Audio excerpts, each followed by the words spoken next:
द्रव्य कर्म के उदय से भाव कर्म का होना, फिर उन भाव कर्म के उदय के निमित्त से कर्मों का बंध होना, फिर उनका उदय होना। लेकिन जैसे कि मैंने आपको पहले ही समझाया था, उदय अनुसार बंध नहीं होता, तो इस साइकिल को तोड़ा जा सकता है। उदय अनुसार बंध नहीं होता का मतलब क्या, कि जैसा कर्म का उदय होगा वैसे ही जीव को बंध करना होगा, ये कोई अनिवार्य शर्त नहीं है। अनिवार्य शर्त तो ये है कि जीव के जैसे परिणाम होंगे वैसा बंध होगा, जैसा कर्म का उदय होगा वैसा बंध नहीं होगा। ख्याल में आ रहा है? इसलिए ये जो हमारी द्रव्य कर्म, भाव कर्म और अनादिकालीन संसार की परंपरा है ना, इसका नाश किया जा सकता है, इसका अभाव किया जा सकता है। हम आपको मैंने एक बात और बताई थी, ज्ञानावरण का उदय कैसा है कैसा नहीं है, इससे नवीन कर्म के बंध से कोई फर्क नहीं पड़ता। दर्शनावरण के उदय, आपको नींद कम आती है कि ज्यादा आती है, कैसी आती है, इससे कर्मों का फर्क नहीं, मतलब जो पड़ता है वो तो होता ही है, लेकिन इससे अनंत संसार नहीं होता।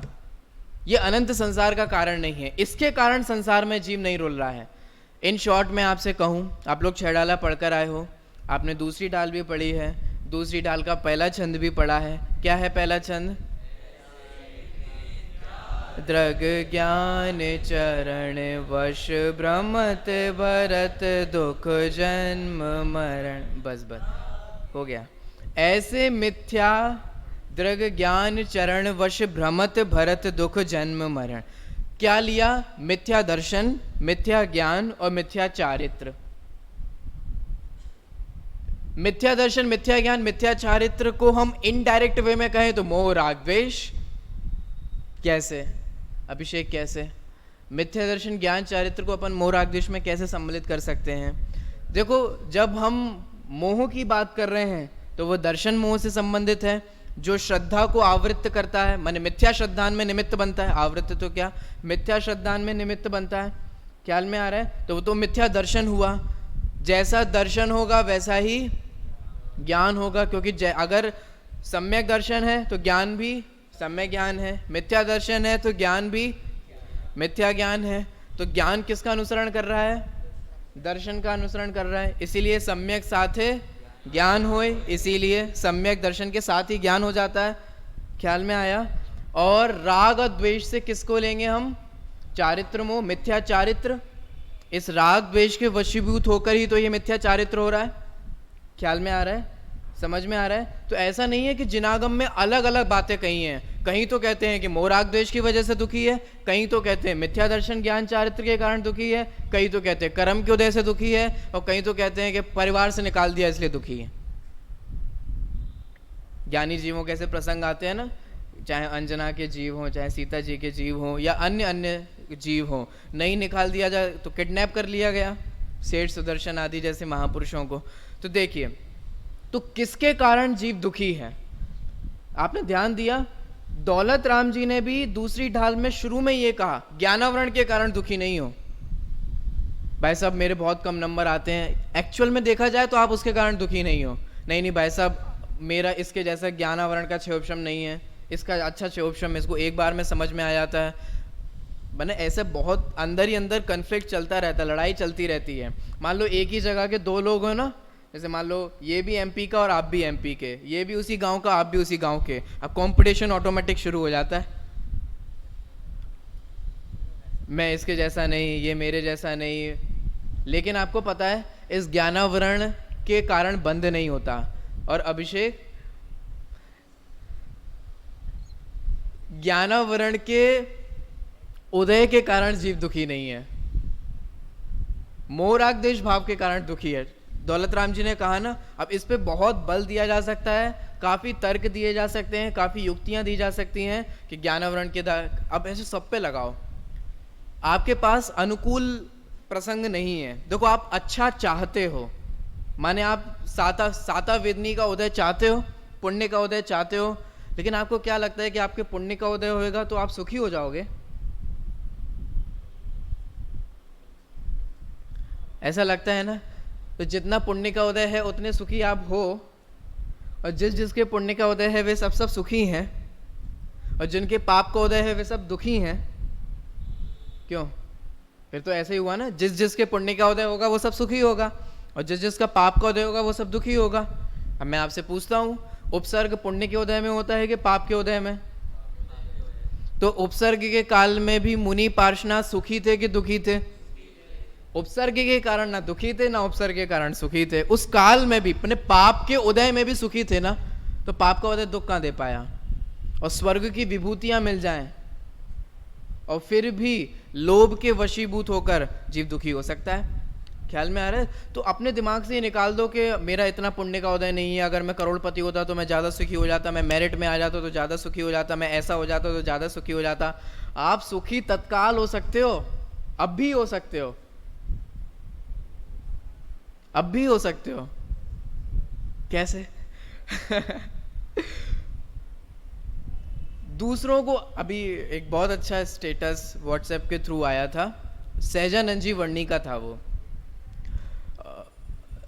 उसमें ये था कि तुम दूसरों पर आरोप क्यों डालते हो, दूसरों पर क्रोध क्यों करते हो? तुम्हें जिस चीज की भी इच्छा है उस इच्छा का त्याग कर दो, तुम अभी सुखी हो गए। इच्छा माने चारित्र मोह, जिसके कारण जीव को नाना प्रकार की इच्छाएं होती हैं, आत्मस्वरूप में अस्थिरता के कारण।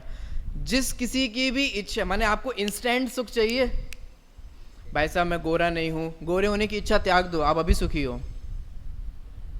भाई साहब मैं बॉडी बिल्डर नहीं हूँ, मेरे वो एब्स नहीं है, मेरे बाल करली नहीं है, मेरी नाक शार्प नहीं है, ऐसे बहुत कुछ हो सकता है। मेरी आंखें ब्राउन नहीं है, अच्छा ब्राउन है तो ब्लैक नहीं है, ब्लैक है तो वो फॉरेनर जैसे ब्लू नहीं है।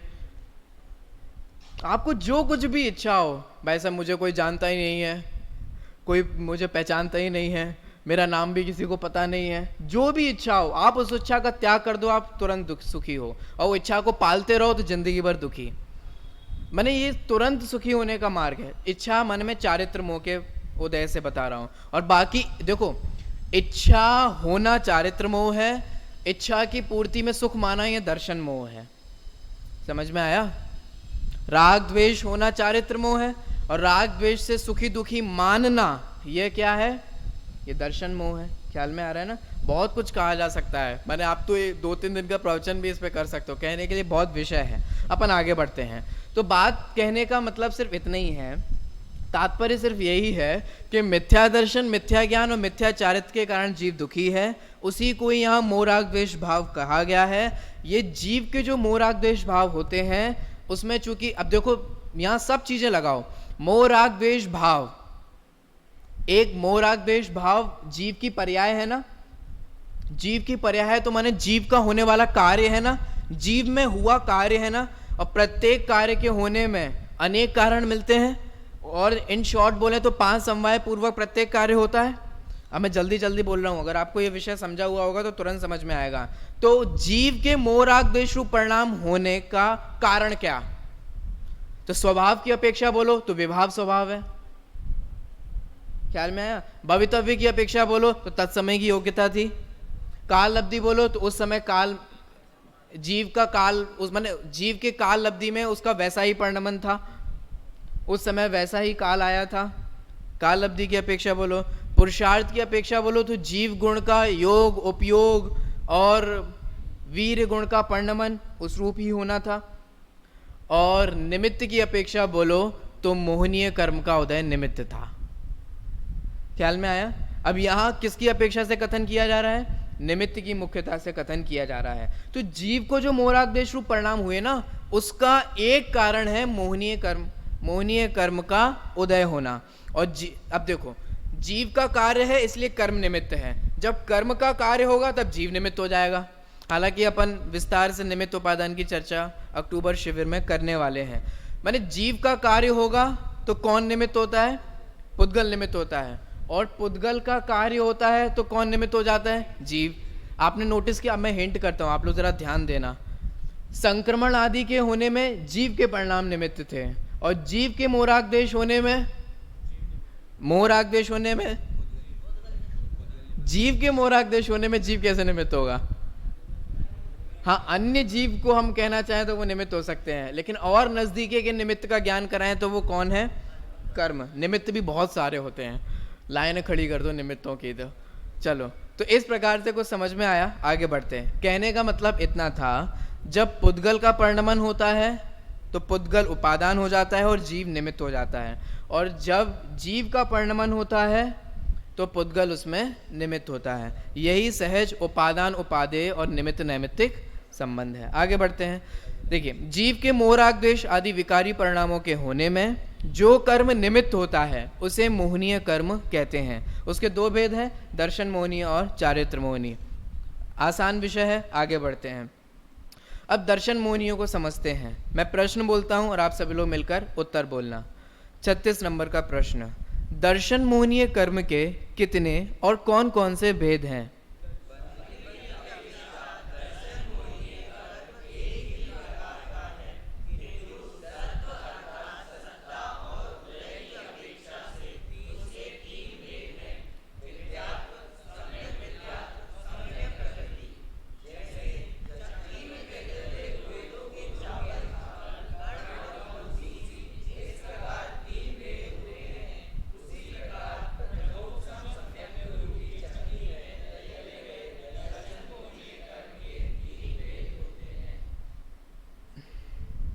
चलिए, दर्शन मोहनीय कर्म को हम यहाँ सबसे पहले समझ रहे हैं। दर्शन मोहनीय की यद्यपि यहाँ परिभाषा नहीं दी, लेकिन आप सभी समझ ही गए हैं। जो जीव के श्रद्धा गुण के विपरीत परिणमन में निमित्त होता है उसे क्या कहते हैं? दर्शन मोहनीय कर्म कहते हैं। अब दर्शन मोहनीय कर्म बंद की अपेक्षा तो एक ही प्रकार का है। एक ही प्रकार का है का मतलब क्या? दर्शन मोहनीय के मिथ्यात्व, सम्यक मिथ्यात्व और सम्यक प्रकृति, ये तीन भेद आप पढ़कर आए हो और तीनों के नाम भी आपको याद होंगे। तीनों का स्वरूप हम आगे समझने वाले हैं, इसलिए अभी चर्चा नहीं करेंगे। तो जब किसी भी जीव को बंध होता है तो एक मिथ्यात्व का ही बंध होता है, लेकिन सत्ता और उदय की अपेक्षा से उसके तीन भेद हो जाते हैं, मिथ्यात्व, सम्यक मिथ्यात्व और सम्यक प्रकृति। और उदय आएगा तो भी उस प्रकार से आएगा। ये किसकी अपेक्षा बात कही जा रही है? नहीं, मैं ऑप्शन दे देता हूँ। ये किसकी अपेक्षा बात कही जा रही है? क्या ये सादी मिथ्या दृष्टि की अपेक्षा बात कही जा रही है या अनादि मिथ्या दृष्टि की अपेक्षा बात कही जा रही है? सोचो। फिर से रिपीट करता हूं, मैंने पढ़ाया है, इसीलिए आप लोग जो भी उत्तर दे रहे हो वो सोच समझ के उत्तर दो। मैं फिर से रिपीट करता हूं, मिथ्यात्व बंदी की अपेक्षा एक प्रकार का है, परंतु सत्ता और उदय की अपेक्षा उसके तीन भेद हैं। तो ये बात सादी मिथ्या दृष्टि की अपेक्षा कही जा रही है कि अनादि मिथ्या दृष्टि की अपेक्षा कही जा रही है? ऐसे नहीं चलेगा, है ना। हम वोटिंग करना चाहेंगे। कितने लोग ये मानते हैं कि अनादि मिथ्या दृष्टि की अपेक्षा बात कही जा रही है? कोई नहीं मान रहा है। बोलते में तो ऐसे दो तीन सुनाई दे रहे थे। चलिए, हाँ, दो तीन ने हिम्मत की। आपका जो व्यू हो वो होना चाहिए। चलो, मैं रीजन जानना चाहता हूँ, बताइए। जैसे भी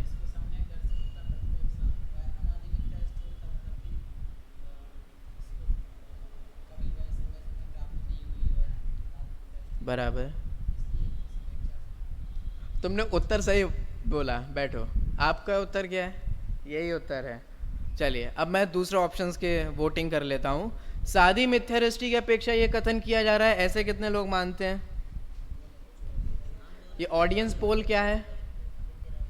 ऑडियंस, एक ऑडियंस कह रहे हैं आपका सादी मिथ्या दृष्टि, आपका दोनों। अच्छा, ठीक है। और बाकी के जिन्होंने हाथ नहीं खड़े किए उनका कोई मंतव्य नहीं है? अच्छा, दोनों का, सॉरी, मुझे थर्ड ऑप्शन भी देना चाहिए था। अच्छा, कौन ये मानते हैं कि ये सादी मिथ्या दृष्टि और अनादि मिथ्या दृष्टि दोनों की अपेक्षा है? चलिए, शाश्वत ये मानते हैं, पीछे केयूर भी मान रहा है, पीयूष भी है आगे से, आप भी हैं। चलिए, कौन ये मानता है फोर्थ ऑप्शन कि दोनों ही नहीं है, ऐसी फालतू की बकवास हो रही है, मैंने ना सादी ना अनादि, टाइम खोटी चल? कोई ऐसा मानता है क्या? चलो, दोनों की अपेक्षा कैसे शाश्वत, आप बताइए हमारे उम्मीदवार। क्या हुआ? तो ऐसे ही। अच्छा, दोनों, केयूर किस अपेक्षा आपने कहा?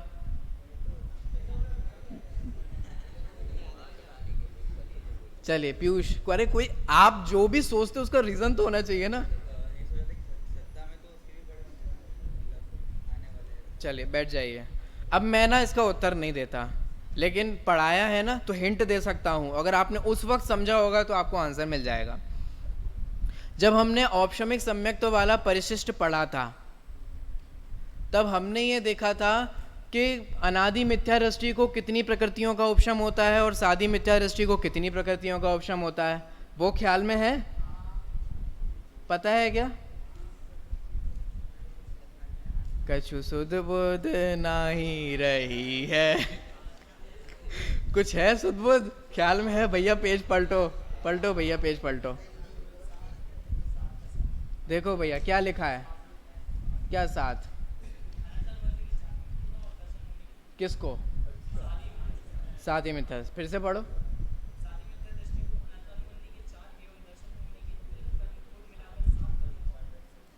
और आगे भी पढ़ो, पढ़ो पढ़ो, आगे भी पढ़ो, मन में पढ़ो, आगे पढ़ो।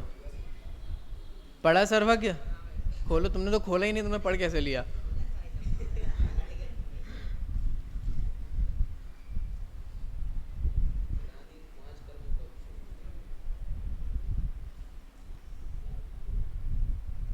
क्यों संकेत, कुछ उत्तर मिला? देखो, सादी मिथ्या दृष्टि को कितनी प्रकृतियों का उपशम होता है, अनादि मिथ्या दृष्टि को कितनी प्रकृतियों का उपशम होता है, उससे आपको हेल्प मिल जाएगी।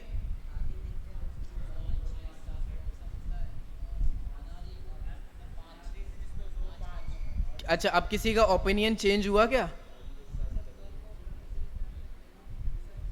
अब दोनों? अच्छा बोलिए, चलिए शाश्वत से सुनना चाहेंगे।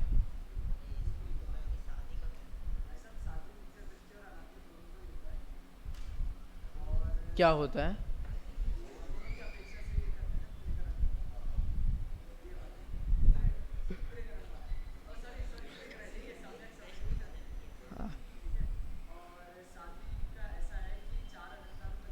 मैं इजी करूं आपके लिए।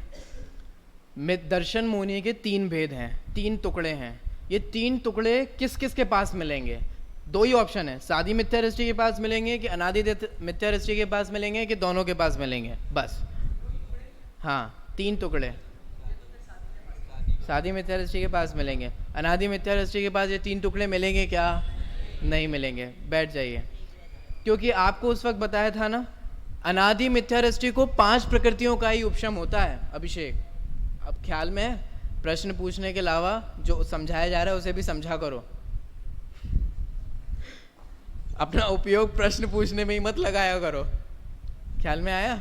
नहीं, प्रश्न भी पूछो, अच्छी क्यूरियोसिटी होना चाहिए, कभी भी क्यूरियोसिटी दबाना नहीं चाहिए, लेकिन जो मूल विषय है उसे तो समझो। बेसिक फंडा है, एक बार समझ लो और हर जगह काम में आएगा। क्यों जय, आंसर मिला? अभिषेक मिला आंसर? अरे अनादि मिथ्या दृष्टि को मिथ्यात्व, उस वक्त भी मैंने आपको बताया था, मिथ्यात्व का ही बंध होता है, मिथ्यात्व की ही सत्ता है और मिथ्यात्व का ही उदय है। इसीलिए तो उसे 5 प्रकृतियों का उपशम कहा। अगर अनादि मिथ्या दृष्टि के पास भी ये 3 टुकड़े होते तो उपशम भी तो फिर तीनों का ही होता। सादी मिथ्या दृष्टि में वेरिएशंस हैं, उसके पास 5 भी हैं, 6 भी हैं और 7, मैंने एक के पास नहीं, अलग अलग जीवों की अपेक्षा। किसी के पास 5 प्रकृतियां भी हो सकती हैं, 6 भी और 7 भी। किसके पास कैसी होंगी? ये कर्माधीन है, मैंने पुद्गल का स्वतंत्र परिणमन है। चलिए अब समझ लेते, वापस आते हैं। बंध की अपेक्षा दर्शन मोनीय कर्म एक ही प्रकार का है, किंतु सत्व अथवा सत्ता और उदय की अपेक्षा से उसके 3 भेद हैं। ये सादी मिथ्या दृष्टि की अपेक्षा कथन कर रहे हैं, क्योंकि अनादि मिथ्या दृष्टि के तो बंध, सत्ता और उदय की अपेक्षा तीनों के कितने भेद हैं? 3। एक ही रूप है, मिथ्यात्व रूप। क्यों? क्योंकि मिथ्यात्व की डिग्री हाई है और बाकी की डिग्री कम है। जैसे 108 डिग्री का बुखार है, उसे 104 वाला है कि नहीं? तो वो तो है ही, जब हाई डिग्री वाला है तो कम डिग्री वाला तो हो गई। जिसको अनंतानुबंधी क्रोध मान माया लोभ का उदय चल रहा है, उसके लिए संजुलन आदि कौन सी बड़ी बात है? ख्याल में आ रहा है? वो तो सब है ही, सबका साम अनंतानुबंधी है तो बाकी तो है ही। इसलिए ये मत समझना कि नहीं नहीं मुनिराजों के सिर्फ संजुलन है, अपनी सिर्फ अनंतानुबंधी है, जैसे उनके पास एक है वैसे अपने पास एक है। ऐसा नहीं है, अपने पास अनंतानुबंधी है, इसका मतलब बाकी सब तो है ही, बाकी सबका साम्राज्य तो है ही। चलिए वापस आ जाइए। तो बंध की अपेक्षा दर्शन मोनी कर्म एक ही प्रकार का है, किंतु सत्व अथवा सत्ता और उदय की अपेक्षा से उसके तीन भेद हैं। कौन कौन से तीन भेद हैं? मिथ्यात्व, सम्यक मिथ्यात्व, सम्यक प्रकृति। अब वापस यहां जो दृष्टांत दिया गया है ना, ये गौमट सार में नेमिचंद सिद्धांत चक्रवर्ती ने दिया है। अब उसे हम दृष्टांत को समझते हैं। ये चक्की के जमाने की बात करते हैं। आप में से किसी ने चक्की देखी है? चलिए, देखी है, हमने चलाई भी है, कोई बात नहीं। अभी हम यद्यपि 21st सेंचुरी में हैं, लेकिन हमारे पास ऐसे श्रोता हैं जिन्होंने चक्की देखी है। कुछ सालों में तो हमें गूगल से चक्की दिखानी पड़ेगी, चक्की की फ़ोटो बतानी पड़ेगी, देखो एक ऐसी चक्की होती है।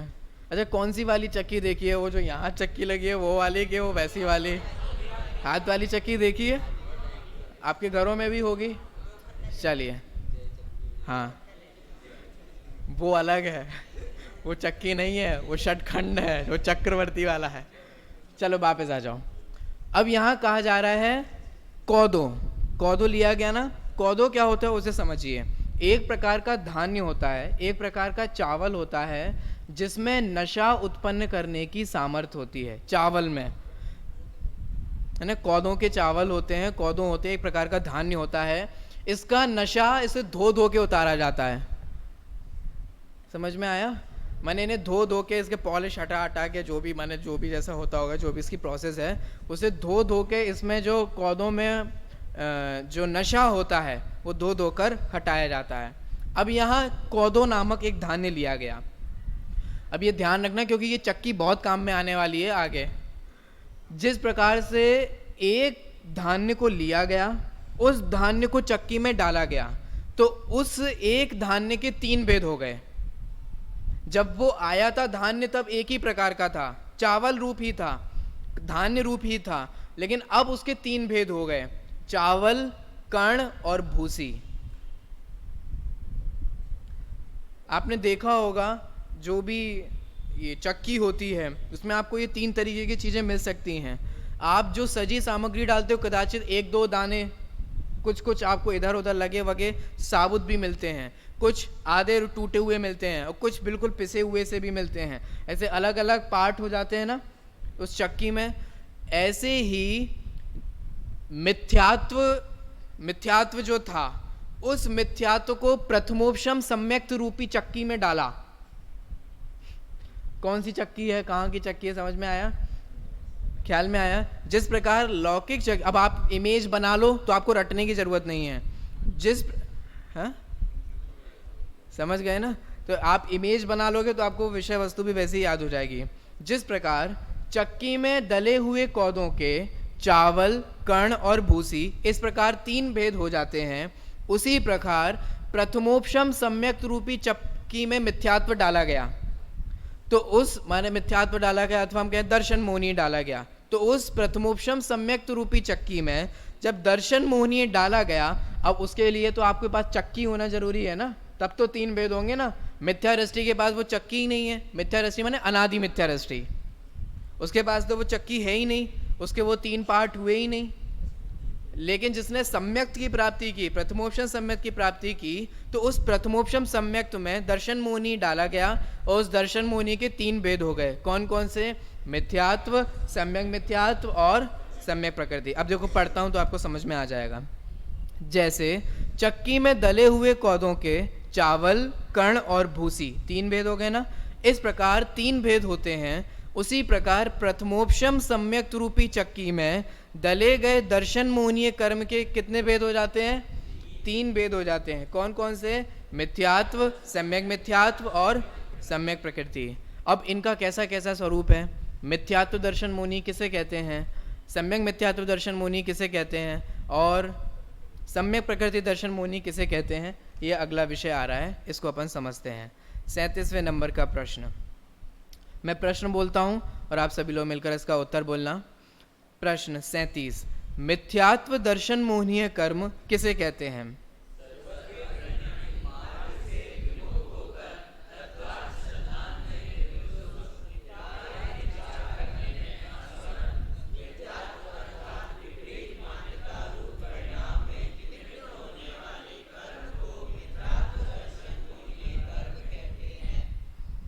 जैसे कि मैंने आपको हिंट कर ही दिया, जीव किसके कारण दुखी है? जब जब आप खोज करोगे तो निमित्त की अपेक्षा भी जब ज्ञान कराया जाएगा तो मिथ्यात्व के कारण दुखी है।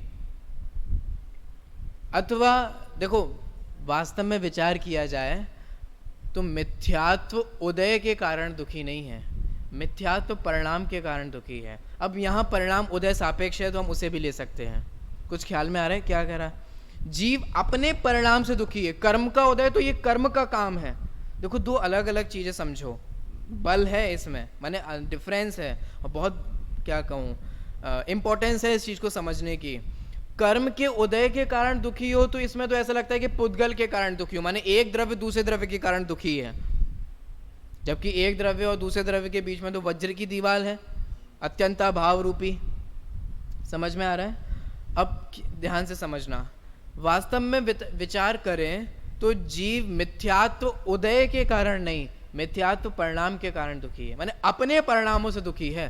कर्म तो निमित्त मात्र है और कर्म तो आरोप आता ही है, निमित्त का ज्ञान कराया ही जाता है, और वो परिणाम उदय सापेक्ष भी है।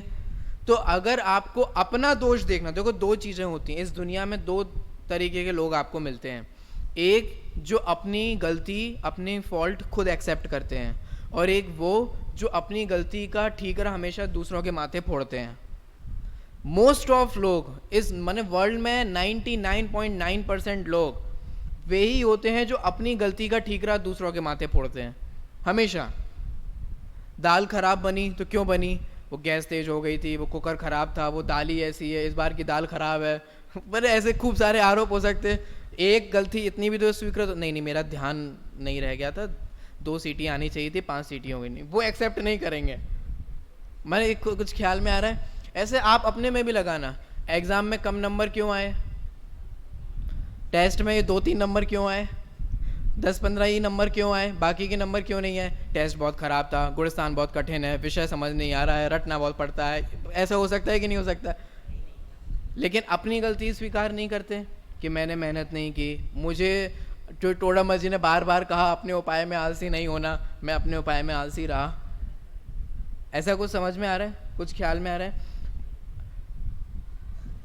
मिथ्यात्व परिणाम ये अपनी गलती को स्वीकार करना है, और जैसे जितनी जल्दी हम अपनी गलती स्वीकार कर लेंगे उतनी ही जल्दी वो गलती का अभाव भी किया जा सकता है। और आप गलती एक्सेप्ट नहीं करोगे तो अभाव करने के भी कोई चांसेस नहीं होते हैं। मिथ्यात्व परिणाम ये जीव की गलती है। गलती माने दोष नहीं है, ये अपराध है। आपने प्रवचनों में सुना होगा ना कई बार, दर्शन मोह और चारित्र मोह। तो चारित्र मोह तो दोष है और दर्शन मोह अपराध है, माने मिथ्यात्व अपराध है। कुछ ख्याल में आया? मैं हिंट कर देता हूं, विचार कर लेना। आपके निमित्त से कोई एक छोटे जीव भी मर जाता है ना, तो आपको अपराध बोध होता है, आपको लगता है कि नहीं ये गलत हो गया, मुझे सावधानी रखनी चाहिए थी। भले आप आगे रखो या ना रखो, फिर से मुंह उठा के चलो, अयत्नाचार, असावधानी पूर्वक चलो, लेकिन फिर भी जब हिंसा होती है तो आपको अपराध बोध लगता है, आपको लगता है कि नहीं मेरे से गलती हुई। लेकिन आपको पता है उस जीव की हिंसा जितना बड़ा अपराध नहीं है, उससे बड़ा अपराध ये है कि मैं जीव को बचा सकता हूं और मार सकता हूं। ये दर्शन मोह संबंधी अपराध है। कितना खतरनाक है, इसकी ओर हमारा ध्यान नहीं जाता। कभी विचार करना आप इससे, झूठ बोल दिया तो आपको बुरा लगता है, चोरी कर दी माने वो बुरा लगना चाहिए, उसके कोई निषेध नहीं है, क्योंकि उसका पश्चाताप होना चाहिए। लेकिन उससे बड़ा अपराध तो ये है कि एक मैं कर सकता हूं, मैं बचा सकता हूं। बंधाधिकार की आपको गाथाएं वो फेमस है, आप सबको ही पता है। कुंद आचार्य तो पूछते हैं तुम मार कैसे सकोगे, तुम बचा कैसे सकोगे, तुम सुख दुख कैसे कर सकोगे, और तुम्हें लगता है बोना मैंने उसे दुखी कर दिया, चलो ये तो ठीक है, मैं उसके साथ रहता हूं ना तो वो सुखी होता है अथवा होती है। ये मिथ्यात्व है। मेरा सुख इसमें है, उसका सुख मेरे में है। तुम्हारे साथ 5 मिनट बात करके थोड़ा, ये मिथ्यात्व संबंधी महाअपराध है, क्योंकि आपने अपने सुख की खोज पर में की, दूसरे में की। ये दोष नहीं है, ये अपराध है। और इस अपराध की सजा पता है आपको? पता है? अनंत काल संसार, ये इसकी सजा है। और हम कहें तो अनंत काल तक के लिए पुनः निगोद में गमन, ये इसकी सजा है। किसकी सजा? मैं पर का कर सकता हूँ, पर मेरा कर सकता है। मैं परिग्रह से सुखी हो सकता हूँ, परिग्रह मुझे सुखी कर सकता है। मैं तुम्हारा हूँ, तुम हमारे हो। हम तुम्हारे थे, तुम हमारे थे। हम तुम्हारे हो जाएंगे, तुम हमारे हो जाओगे। ये मिथ्यात्व संबंधी दुख है जो अनंत संसार का कारण है। आप लोग विचार करना, इसके कारण दुखी हैं। और मैंने शास्त्रों में जो कहा गया ना, बहुत सोच समझ के कहा गया, बहुत विचार करके कहा गया। आप लोग भी खूब विचार करना। चलो अब आगे बढ़ते हैं। सर्वज्ञ प्रणीत मार्ग से विमुख होकर, कंडीशन नंबर 1। मिथ्यात्व किसे कहते हैं? सर्वज्ञ प्रणीत मार्ग से विमुख हो जाना। अब इसका आप जितना डिटेल कर दो उतना कम है। प्रवचन किए जा सकते हैं इस पे, माने इतना कुछ विस्तार कर सकते हो आप। मेरा माने प्रवचन किए जा सकते का जब कहता हूं तो यही भाव होता है कि माने गहराई से सोचोगे तो बहुत कुछ समझने लायक विषय इसमें मिलेगा। देखो, सर्वज्ञ प्रणीत मार्ग से विमुख होना और सर्वज्ञ पे ही शंका करना, वो भी तो सब मिथ्यात्व का ही समझ में आ रहा है। सर्वज्ञ पे शंका करना, अब तो हिंट से ही समझ में आता होगा।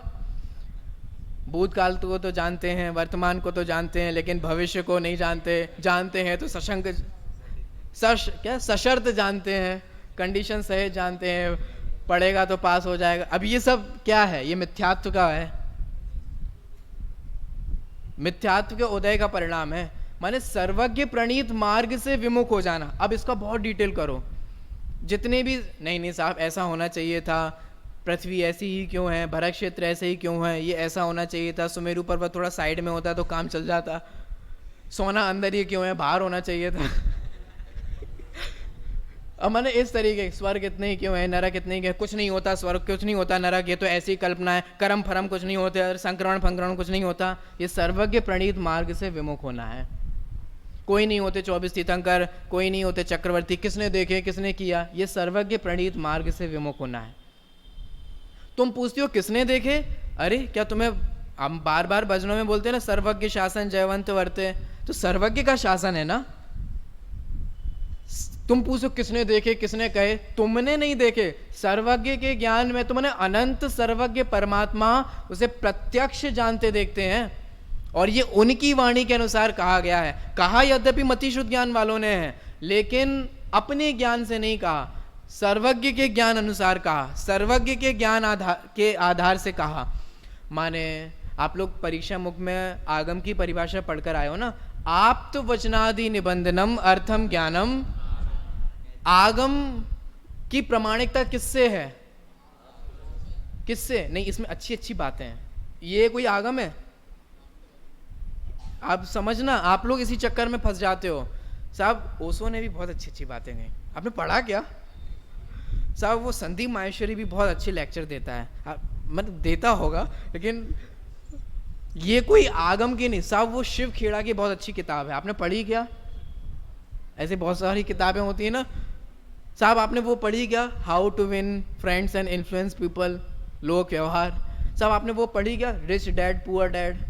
ऐसे मैंने बहुत सारी किताबें हैं, बात तो अच्छी है। अच्छा वो आपने वो पढ़ी, गीता पढ़ी क्या? आप लोग तो समयसार वाले हो, पढ़ रहे ना, बात तो अच्छी है, लेकिन भाई साहब वो आगम का आधार नहीं है। आपको पता है बहुत सारे लोग यही कहते हैं, ए आपने वो उनको सुना क्या? उनको, अब कोई उनको में बहुत लोग हो सकते हैं, आपने उनको सुना क्या? क्यों? बात तो अच्छी करते हैं। अरे शास्त्र का आधार, वक्ता का आधार, जिनवाणी का आधार, आगम का आधार ये नहीं है कि वो बात तो अच्छी कर रहे हैं। क्या है? आप्त वचनादि निबंधनम। जो भी बात कही जा रही है वो आप्त के वचनों के अनुसार कही जा रही है, ये आगम की सबसे पहली शर्त है। इसीलिए मगर सर्वज्ञ प्रणीत मार्ग से विमुख होना, तो इसमें बहुत अर्थ कर रहा हूं। सर्वज्ञ को नहीं मानना, सर्वज्ञ की बात नहीं मानना, सर्वज्ञ कहे शास्त्रों को नहीं मानना। अब बोलो कदम कदम पे, अब आप लोग क्रमबद्ध पर्याय पढ़ रहे हो, आप लोग अन्य शास्त्रों भी पढ़ोगे, आपको कोई फोर्सफुली तो कहा नहीं जा रहा है, मार मार के तो मुल्ला बनाया नहीं जा रहा है, नहीं मानना ही पड़ेगा, क्रमबद्ध पर्याय तुम पे सील लगानी पड़ेगी, बोलो क्रमबद्ध पर्याय होती हैं। ख्याल में आ रहा है? ऐसा तो कुछ किया नहीं जा रहा है, आपको समझाया जा रहा है, आप सभी संघी पंचेंद्रिय हो, आपको तर्क दिए जाते हैं, आपको आगम प्रमाण दिए जाते हैं, और आप खुद सोचते हो और आपको उस पर विश्वास होता है कि नहीं होता है। अब ध्यान से सुनना, जिस पर्यायों की क्रमबद्धता की बात शास्त्रों में कदम कदम पे है, हम उसे ही ना माने तो क्या ये सर्वज्ञ प्रणीत मार्ग से विमुख होना नहीं है? कुछ ख्याल में आ रहा है? ये सर्वज्ञ प्रणीत मार्ग से विमुख होना है साहब। सब बातें मानते हैं लेकिन क्रमबद्ध पर्याय नहीं मानते, तो आप इसीलिए उन्हें सच्चा गुरु नहीं मानते क्योंकि वो आपकी बात नहीं मानते। भाई साहब बात ऐसी नहीं है कि वो हमें मानते हैं कि नहीं मानते हैं, गुरुदेव की बात मानते हैं कि नहीं मानते हैं, क्रमबद्ध पर्याय मानते हैं कि नहीं मानते हैं। बात ये है कि ये सर्वज्ञ का स्वरूप समझते हैं कि नहीं समझते हैं। सर्वज्ञ के अनुसार जो वस्तु स्वरूप कहा गया है उसे मानते हैं कि नहीं मानते हैं। बात हमारी और आपकी नहीं है, बात सर्वज्ञ प्रणीत मार्ग से है। ख्याल में आ रहा है? समझ में आ रहा है? सर बोलो, अब बहुत कुछ लगा लो। सर्वज्ञ प्रणीत मार्ग में पुण्य पाप एक कहे हैं कि अब स्यादवाद की अपेक्षा विचार करें तो एक भी कहे हैं, अलग अलग भी कहे हैं, फिर किसका कितना वेटेज है उतना विचार करो। सर्वज्ञ प्रणीत मार्ग में एक द्रव्य को दूसरे द्रव्य का कर्ता कहा गया। सर्वज्ञ प्रणीत मार्ग में ये कहा गया तुम बचा सकते हो, तुम रक्षा कर सकते हो। अब ये सब लगा लेना। सर्वज्ञ प्रणीत मार्ग में तुम क्या हो ये क्या कहा गया, जीव किसके कारण दुखी है ये क्या उत्तर दिया गया, जीव कैसे सुखी हो सकता है, ये सर्वज्ञ प्रणीत मार्ग है। अब इसमें सब लगा लेना। जीव संबंध निद्रा के कारण सुखी होता है, ये सर्वज्ञ प्रणीत मार्ग है। और आपको लगता है कि मैं पैसा हो जाऊंगा तब मेरे पास सुख हो जाएगा, मैं मेरिट में आ जाऊंगा तब मेरे पास सुख हो जाएगा, कुछ 200 लोग मुझे 100-200 लोग मुझे जानने लग जाएंगे तब मैं सुखी हो जाऊंगा। ये आपको पता है, ये सर्वज्ञ प्रणीत मार्ग से विमुख होना है। और सर्वज्ञ, अब सोचना विचार करना, इस दुनिया का सबसे इंटेलिजेंट व्यक्ति का नाम है सर्वज्ञ। माने सबसे इंटेलिजेंट क्या होता है? इंटेलिजेंट क्या होता है? सबसे ज्ञानवान। आप में जो सबसे इंटेलिजेंट होता है माने सबसे ज्ञानवान। अब मैं आपसे पूछता हूं इस विश्व में सबसे ज्ञानवान कौन है? सर्वज्ञ हैं। अब वे सर्वज्ञ कहते हैं कि तुम संवर निद्रा से सुखी होगे और हमें लगता है कि मैं पैसे से सुखी होऊंगा। अब बोलो हम इंटेलिजेंट व्यक्ति की बात नहीं मानते और कैसे सुखी हो जाएंगे? विचार करना। तो सर्वज्ञ, मैंने कहने का तात्पर्य इतना ही है, सर्वज्ञ प्रणीत मार्ग से विमुख होकर हम और आप सुखी नहीं हो सकते। तो दर्शन मोनी का चिन्ह नंबर 1, चिन्ह नंबर 1 मैंने, कोई बीमारी होती है ना तो उसके लक्षण होते हैं ना।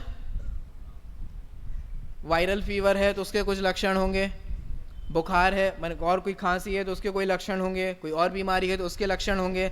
साहब हमारे को मिथ्यात्व है, हमें कैसे पता चलेगा? हम बताते ना, कुछ लक्षण बताते हैं, उसे चेक कर लेना। पॉइंट नंबर 1, सर्वज्ञ प्रणीत मार्ग से विमुख होना। अब चेक करो अपने आप को कि सर्वज्ञ की बात आपको कैसी लगती है। सर्वज्ञ की बात मन, सर्वज्ञ अनुसार कहे गए शास्त्रों की बात। आगे बढ़ते हैं। तत्वार्थ श्रद्धान में निरुत्सुक,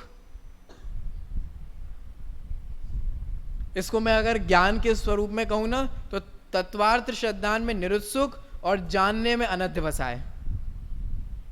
निरुत्सुक का और ज्ञान की अपेक्षा हम विचार करें तो क्या अर्थ हो सकता है? निरुत्सुक मतलब क्या होता है? कोई उत्सुकता ही नहीं होना। इसीलिए तो मैं आपसे बार बार कहता हूं, आप कोई भी विषय पढ़ते हो ना उसकी क्यूरियोसिटी होनी चाहिए। गुणस्थान पढ़ रहे हो, गुणस्थान पढ़ने की क्यूरियोसिटी। रत्नगण श्रावकाचार पढ़ रहे हो, उसे पढ़ने की क्यूरियोसिटी। क्रमबद्ध पर्याय पढ़ रहे हो तो क्यूरियोसिटी होनी चाहिए, जानने की इच्छा होनी चाहिए। आखिर हम विचार तो करें, आखिर हम देखें तो, ये उत्सुकता होनी चाहिए। वरना क्रमबद्ध पर्याय मानते हो, हम मानते तो हैं, पढ़ाई तो गई थी 1 साल, ये निरुत्सुकता है। सर्वज्ञ का स्वरूप समझ में आता है, हाँ क्रमबद्ध पर्याय में तो कहा गया, ये निरुत्सुकता है। और हम ज्ञान की अपेक्षा विचार करें तो अनध्यवसाय। कोई निरुत्सुक क्या होना है, क्या नहीं है, इट डजेंट मैटर, क्या फर्क पड़ रहा है, हमारा खाओ पियो मौज करो। तत्वार 7 होते हैं कि 9 होते हैं, पुण्य पाप 1 है कि अलग अलग है। अब भैया तुम ही पंडित लोग निपटो, हमें मतलब नहीं, तुम ही लोग लड़ते रहो। ये है निरुत्सुकता। समाज में ऐसे बहुत सारे लोगों को होती है। हम जूनागढ़ सोनगढ़ के चक्कर में नहीं पढ़ते। जूनागढ़ सोनगढ़ पता है, अब ऐसे अलग अलग नाम है। हम नहीं पढ़ते निश्चय वाले और व्यवहार वाले में, हम नहीं पढ़ते इनमें और उनमें, तुम ही लोग पढ़ो, हम तो यहाँ भी और वहाँ भी। ये निरुत्सुकता है, मिथ्यात्व का चिन्ह है। ख्याल में आया? अरे भाई कभी विचार किया कि आत्मा का स्वरूप कैसा है? मैं कौन हूं, मैं कहां से आया हूं, मेरा क्या स्वरूप है? अरे हमें क्या करना है, हमें नहीं जानना है। ये निरुत्सुकता है। नहीं साहब, हम तो 5 साल से पढ़ रहे हैं। आप 5 साल से पढ़ रहे हो, ये उत्सुकता के वश है, ये जरूरी नहीं है। खतरनाक बात है। खुद के अंदर एक क्यूरियोसिटी होनी चाहिए कि वास्तव में मैं कौन हूं, वो उत्सुकता है। पढ़कर सुनकर प्रवचन में सुनकर बोल देना इट डजेंट मीन कि हमें वो क्यूरियोसिटी, वो उत्सुकता है। अब ऐसे हर विषय में लगा लेना, क्यों साहब आपको क्या लगता है कि एक द्रव्य दूसरे द्रव्य का करता है, अब हमें क्या करना है, होए तो नहीं हो तो हमें तो चूल्हा ही संभालना है, चौका चूल्हा संभालना है, हमें तो दुकान ही संभालनी है। ये निरुत्सुकता है। समझ में आ रहा है? अब ऐसे हर जगह लगा लेना, मैं कौन हूँ, मैं कहाँ से आया हूँ, मेरा क्या स्वरूप है, ये सब विचार करने योग्य बातें हैं। यही आत्मार्थी का लक्षण है, यही सम्यक तो सन्मुख जीव का लक्षण है। चलो आगे बढ़ते हैं। ऐसे तो हिताहित विचार करने में असमर्थ, असमर्थ बाई नेचर नहीं हो तुम, असमर्थ तो तुम जानबूझकर अंध बने हैं, आंखन बांधी पाटी। सुना है भजन? नहीं सुना? अरे जिया जग धोखे की टाटी। ये सारे भजन पद हमें तब याद हुए, जैसे मैंने आपको बताया था ना, कल्पना दीदी आते थे तो हम लोगों को रोज एक नया भजन याद करना होता था। तो ये सारे मुझे बड़े पंडित जी की सारी रचनाएं, सांत्वनाष्टक, ये संबोधनाष्टक, समता षोडशी, मेरी भागना उस समय ही याद हो गई थी 8-10 साल की उम्र में। ये सारी चीज़ें, ये भजन भी रोज एक एक पाठ याद करना होता था। तो ये सब उस वक्त के याद किए हुए भजन है जो आज काम में आते हैं। जहाँ देखो यहाँ क्या, हेताहित विचार करने में असमर्थ। ए सुनो भाई, तुम असमर्थ नहीं हो, असमर्थ तो वो असंगी जीव हैं, तुम तो पूर्ण समर्थ हो। असमर्थ कौन है? हित अहित का विचार करने में, माने क्या मेरे लिए भला है, क्या मेरे लिए बुरा है, क्या आप ये खुद सोचते हो कि दूसरों से इन्फ्लुएंस होकर सोचते हो? बोलो साहब, खाने पीने में ऐश है, विचार किया है? तुम बोलते हो कि हमें अंधविश्वासी नहीं होना है। किसे बोलते हैं अंधविश्वास? जो तुम्हारे पिताजी मान कर आए हैं, जो पिताजी के पिताजी मान कर आए हैं, जो समाज में माना जा रहा है, उसे ही तो अंधविश्वास कहते हैं। तुम्हारे पिताजी के पिताजी भी यही मानते थे संसार में सुख है, पिताजी भी यही मानते हैं कि संसार में सुख है, तुम भी यही मानते हो कि भोगों में सुख है, और दुनिया भी यही मानती है। ये है अंधविश्वास। तुमने विचार किया कि भोगों में सुख है कि नहीं? आज की अपनी एज की जो जनरेशन होती है ना, वो कहती मैं धर्म नहीं मानता। क्यों? आई एम नॉट ऑर्थोडॉक्स, मैं कोई पुरातन पंथी नहीं हूं। अरे भाई ठीक है, अच्छी बात है। हम भी कहाँ कहते हैं कि तुम कुल अपेक्षा धर्म को धारण करो, हम भी तो यही कहते हैं कि तुम परीक्षा पूर्वक धर्म को धारण करो। लेकिन संसार में सुख है, क्या तुमने ये परीक्षा पूर्वक एक्सेप्ट किया है? पैसों से मैं सुखी हो जाऊंगा, क्या तुमने इस मान्यता पे कभी प्रश्न चिन्ह खड़ा किया है? वही दुनिया मान रही है, वही तुम्हारे पिताजी माने हमारी फैमिली मान रही है, वही हम मान रहे हैं और पूरी दुनिया मान रही है। कभी इस मेंटली पे प्रश्न चिन्ह खड़ा किया? इसे बोलते हैं जानबूझ के अंधे बनना और आंखों में माने जानबूझकर अंध बने हैं, आंखन बांधी पाटी। आंखें तो बिल्कुल बढ़िया है, पट्टी बांध ली। ऐसे ही हम और आप सभी संगी पंचेंद्रिय हैं। आप संगी पंचेंद्रिय हो कि नहीं? चेक कर लो। हैं पांचों इंद्रियां, हैं मन। तो हम और आप असमर्थ नहीं हैं।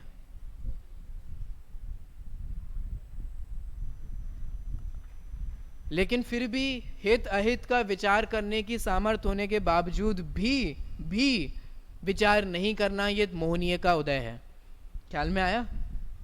टोडरमल जी ने, पता है, मोक्षमा प्रकाशक में लिखा। अब मैं हिंट कर देता हूँ, बहुत विषय मेरे दिमाग में घूम रहा है, इधर शास्त्र प्रमाण, इधर वो, लेकिन हिंट करते हुए आगे बढ़ जाऊंगा। आपको पता है टोडरमल जी ने क्या लिखा? साहब एक बात बताओ, जीव को ऐसा विचार होता क्यों नहीं? कैसा विचार? कि मैं कौन हूँ, मैं कहाँ से आया हूँ, संसार में सुख है कि नहीं है, मैं किसके कारण दुखी हूँ। लोग क्यों नहीं करते विचार? क्यों नहीं करते? पता है टोडरमल जी ने क्या उत्तर दिया?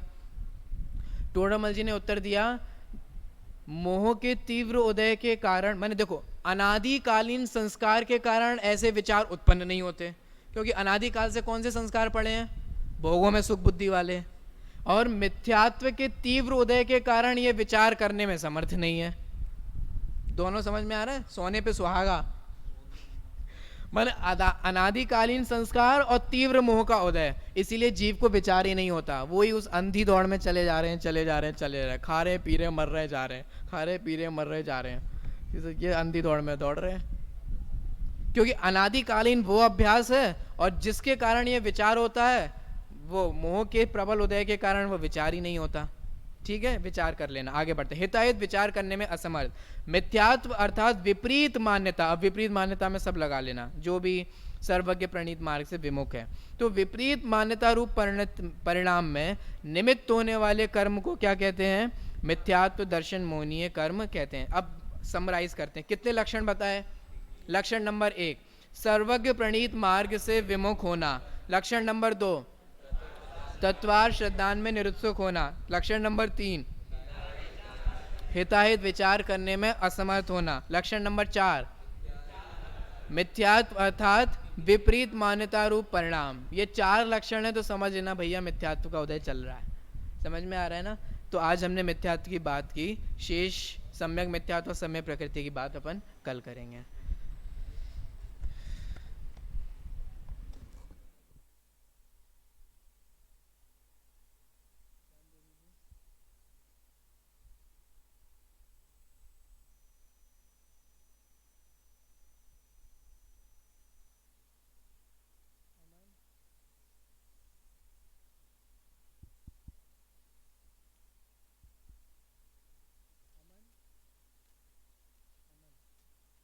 अनिमेश, अनर्घ्य, अभिषेक, अभिषेक, अभिषेक, सदलगे,